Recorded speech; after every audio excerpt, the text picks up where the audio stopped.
c'est maintenant un honneur pour moi de vous présenter notre Joyce Amavi. M. Amavi est auteur et consultant en communication et relations publiques.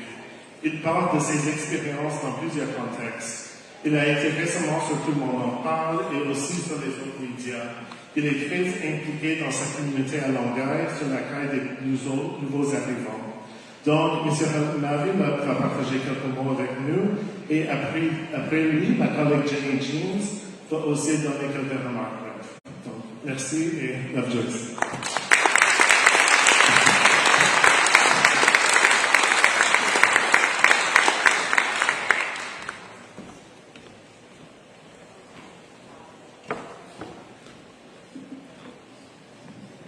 C'est la première fois que je parle dans une église. Je vais essayer d'être aussi solennel que lorsque on allait à l'église à une certaine époque. Bonsoir.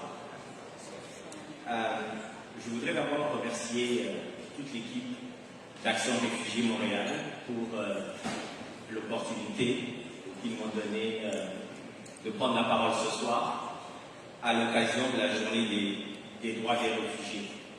Disons que je me sens très honoré de cette invitation et ça me fait penser que quand j'ai écrit mon livre et que j'ai assumé d'être passé par le chômeur Roxham, je me suis dit à ce moment-là, nous étions en septembre 2022, que je commençais une belle implication, une belle mission. Et donc l'invitation de ce soir me renforce dans l'idée que cette mission, je peux continuer à essayer de la mener.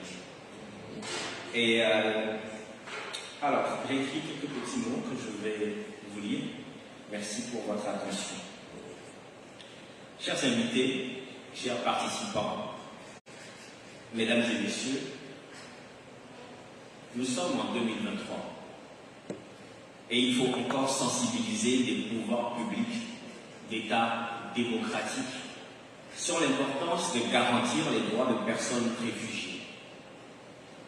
À croire que tout ce qu'on refuse de changer profite à un système. Pourtant, l'Organisation internationale de migration estime à 281 millions le nombre de migrants dans le monde en 2020. Ces migrants traversent plusieurs périls pour trouver un asile, un refuge. Mais même quand ils ont trouvé ce refuge, il leur faut encore lutter pour que leurs droits soient garantis.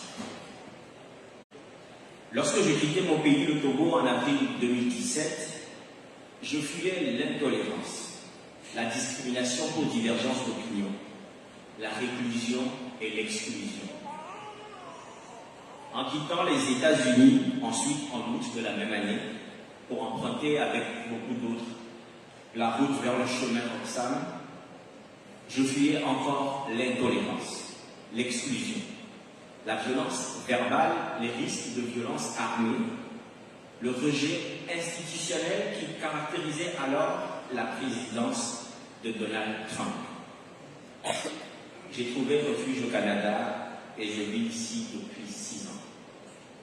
Mais je dois vous avouer que je commence un peu à m'inquiéter avec la tournure que prennent les débats à propos du chemin Roxham. Les droits des réfugiés sont les droits de l'homme. Les réfugiés ne sont pas des chiffres, des données ou des statistiques. Ils ne sont surtout pas un problème.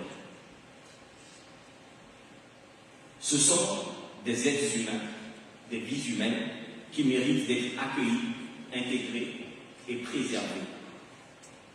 La Terre ne peut pas être un village planétaire uniquement lorsqu'il s'agit de flux de capitaux et d'exportation de matières premières.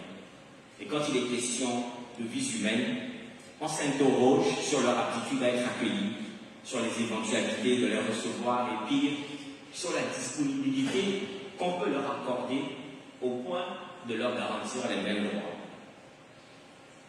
On a fait du chemin Roxham le carrefour de discussions politiques qui n'y avaient pas leur place.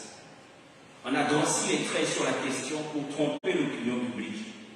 et on a effacé l'aspect humain de ce phénomène, malgré les 100 000 vies et plus qui sont liées à ce chemin. Comme moi, vous avez entendu dire de nous que nous étions des illégaux. Pourtant, nous marchions droit vers les agents de la gendarmerie royale pour nous faire arrêter. Comme moi, vous avez entendu dire de nous que nous venions contourner le système devant d'autres immigrés qui attendaient le traitement de leur dossier. Pourtant, nos demandes d'asile ne sont pas traitées en urgence et notre acceptation n'est même pas garantie. Notre seul tort était de nous trouver sur le territoire canadien par la force des choses. On a dit en 2022 que nous étions 40 000 à arriver. Quel chiffre énorme. Mais on a oublié de préciser qu'en 2020 et en 2021, il n'y a eu que 7 000 demandeurs d'asile qui sont arrivés par le chemin Roxham pendant ces 2 années et que c'est la seule raison qui justifie ce chiffre de 40 000. Et puisqu'à cause de la pénurie de main-d'œuvre, on ne peut pas dire que nous venons voler des emplois. On dit qu'il n'y a plus de place dans les écoles et les garderies à cause de nous. Moi, personnellement, ça fait 6 ans que je n'ai pas vu mes enfants. Et la plupart des demandeurs d'asile ont laissé leur famille derrière eux. Ici au Canada, la protection des droits fondamentaux des réfugiés relève de la Charte canadienne des droits et libertés qui énonce que chacun a droit à la vie, à la liberté et à la sécurité de sa personne. Les droits de l'homme sont les droits des réfugiés. Nous ne sommes pas des chiffres, nous ne sommes surtout pas un problème. Nous sommes des êtres humains. Et c'est à ce titre que nous réclamons qu'aucune distinction, fût-elle administrative, ne doit ni retarder, ni faire reculer, ni empêcher la jouissance des droits de l'homme pour un réfugié, peu importe d'où il vient. Il ne peut exister de différence dans les choix des migrants, dans le traitement de leurs requêtes et dans leur prise en charge. Mesdames et messieurs, il n'y a pas de guerre plus valable qu'une autre.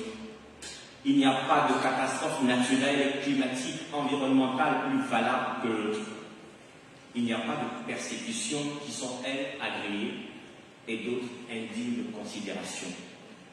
Personne, je dis bien personne, ne choisit de migrer, de quitter sa terre natale de son plein gré.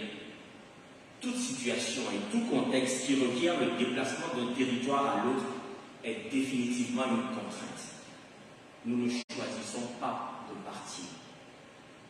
La responsabilité de l'Occident est certaine dans l'impossibilité pour les populations du Sud de jouir de la vie, de la liberté et de la sécurité. C'est l'histoire de l'humanité qui le dit. Entre exploration, colonisation, domination, guerre économique et géopolitique. Eh bien, ce soir, je pense qu'il est temps de lancer un appel à réformer la Convention de Genève pour y inscrire les multiples raisons qui poussent les êtres humains à se déplacer. Il ne suffira plus de craindre avec raison d'être persécuté du fait de sa race, de sa religion, de sa nationalité, de son appartenance à un groupe social et de ses opinions politiques pour être éligible au statut de réfugié. Il faut désormais considérer toute situation de misère et de pauvreté comme raison suffisante pour chercher un refuge là où il peut s'en trouver. Les rapports entre les pays riches et les pays appauvris, je ne dis pas les pays pauvres, les pays appauvris. L'ordre mondial tel qu'il est appliqué, les crises environnementales créées par l'industrialisation sans frein, le néocolonialisme et les ingérences de toutes sortes qui causent des déséquilibres sociopolitiques dans les pays du Sud constituent autant de raisons pour que les populations prises dans ce ghetto cherchent refuge là où ils peuvent s'en trouver. La crise migratoire est mondiale. Les migrants ont toutes les raisons pour partir d'un territoire difficile vers un territoire plus propice. C'est d'ailleurs dans le fait de considérer comme une crise le mouvement naturel de population d'un point à l'autre, qui fait qu'au lieu d'offrir des solutions à ces déplacements massifs, on préfère ériger davantage de restrictions. La migration n'est pas une crise, c'est un comportement humain. Et comme les restrictions n'arrêtent pas les migrations, Il faut s'organiser pour accueillir, encadrer, puis intégrer. L'article 1er de la Déclaration universelle des droits de l'homme dit que tous les êtres humains naissent libres et égaux en dignité et en droit. Ils sont doués de raison et de conscience et doivent agir les uns envers les autres dans un esprit de fraternité. La fraternité suppose l'accueil véritable, l'ouverture à l'autre et la charité envers l'autre. L'exercice de la fraternité requiert de la flexibilité et de la générosité. Si la Terre est un village planétaire pour le commerce et l'exploitation des ressources naturelles, elle doit être également un habitat commun à nous tous. Je m'en voudrais de ne pas profiter de cette tribune pour poser quelques questions concernant le chômeur Roxane, l'actualité autour du chômeur Roxane. Ce chemin de toutes les histoires a été malheureusement fermé pour mettre fin aux discussions politiques qui réclamaient sa fermeture. Plusieurs voix, dont la mienne, ont averti qu'il y aura d'autres chemins irréguliers qui vont s'ouvrir alors que le chemin Roxane permettait à tous les migrants demandeurs d'asile de converger vers un chemin structuré, avec la gendarmerie royale à l'accueil, qui enregistrait chacun et vérifiait nos antécédents judiciaires. L'entente de fermeture actuelle prévoit l'accueil de 15 000 demandeurs d'asile par an, qui peuvent entrer par les frontières ordinaires. Qui seront ces 15 000? Est-ce qu'ils sont au courant? Quels seront les critères de sélection? Nous n'en savons encore rien. Qu'arrivera-t-il à tous ceux qui sont rejetés à la frontière du Canada? Que deviendront-ils aux États-Unis?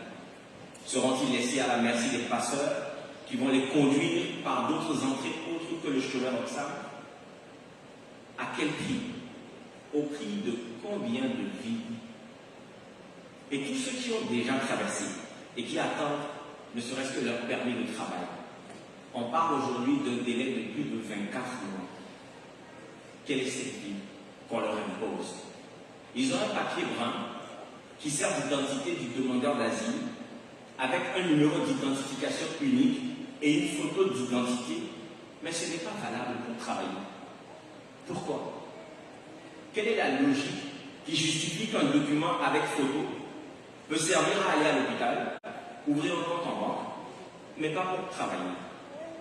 En plus, dans un contexte de pénurie de main-d'œuvre. Et les gens souffrent, se font insulter dans les médias et les médias sociaux. On leur reproche d'accaparer l'argent du bien-être social.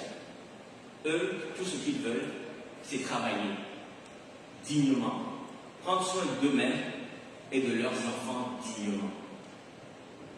À la dépression de la traversée de ce long chemin d'exil, faut-il rajouter la dépression de vivre difficilement et de perdre le peu de dignité qui reste au bout du chemin? Nous faisons face à un vrai débat de société sur l'immigration et nous avons un vrai projet de société plus inclusive et plus accueillante à construire. C'est un grand défi, mais comme civilisation, nous avons les moyens de le relever. À l'ère de l'intelligence artificielle créée par l'homme, on ne peut pas me faire croire que l'intelligence humaine est incapable de créer un cadre de vie favorable à tous, y compris les réfugiés. Nous avons perdu beaucoup de temps dans la vacuité des propos politiques erronés sur le chemin Roxane. Peut-on maintenant travailler sur les conditions favorables de l'immigration au Canada? Peut-on travailler sur l'intégration et l'implication de toute la diversité? Peut-on maintenant agir efficacement contre le racisme, quel qu'il soit, systémique ou non? Frétuel Richard, mort de froid à côté du chemin Roxane.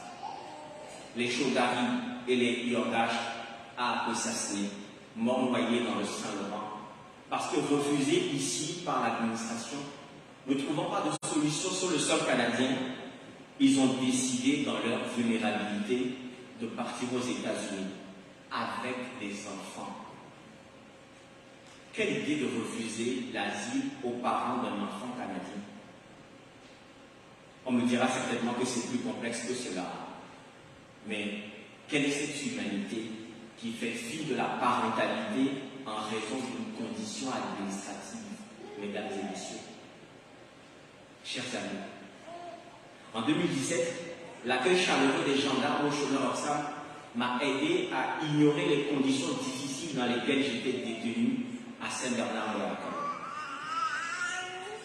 Tout au long de mon parcours ici, les gens formidables que j'ai rencontrés dans mes multiples interactions, tous ces gens ici qui ont toujours été disponibles pour moi, et certains sont dans la salle ce soir, toutes ces personnes m'ont aidé à me rendre compte du vrai sens du mot réfugié.